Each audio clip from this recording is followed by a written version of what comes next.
moliyaviy jihatini, ma'naviy jihatini boyitmasam, uzr dersam baxtli bo'lib qolaman. Yo'q, конечно. U havodagi narsalarni o'ylab topish kerak emas, real qarash kerak vaziyatga. Real bu nima? Pul topish kerak, hamma narsa xotirjamligini, tinchligini, xavfsizligini ta'minlash kerak, общий yig'indisi baxtli qilish kerak. Qanaqadir o'ylab topib bir-biriga uzr so'rash, prичем bu yerda uzr. O'shanaqa narsalarni chiqazordi, bir ikkita kichkina chuchvara qizchalarda. Ayollar tushunib bo'ldi nimaligini. Bitta psixolog ham chiqib yaxshi gapirdi-da, ertalab salom ber, ering o'zini ishini qilib yuraveradi. Kechki payt erkakka o'xshab qaytib kelish uchun ertalab hurmat qilib qo'y. Agar ertalabdan erkakka o'xshab kuzatib borsang, kechqurun haqiqatda bitta debil kirib keladi, dalsh urishadi, ichib oladi yoki chekib oladi.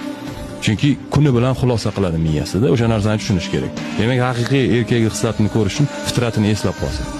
Bu faqat erkaklar to'g'risida gapirdim. Bir xillari negativ qilishi mumkin-da. Qanaqa erkak, sen nimani bilarding? Unaqa erkakni biz ham bilmaymiz. Konchinli erkaklar bor, eshitganman. Ayolni xo'rlaydi, uradi, so'kadi, internetda ko'rib. Unaqalarni tushuna olmayman.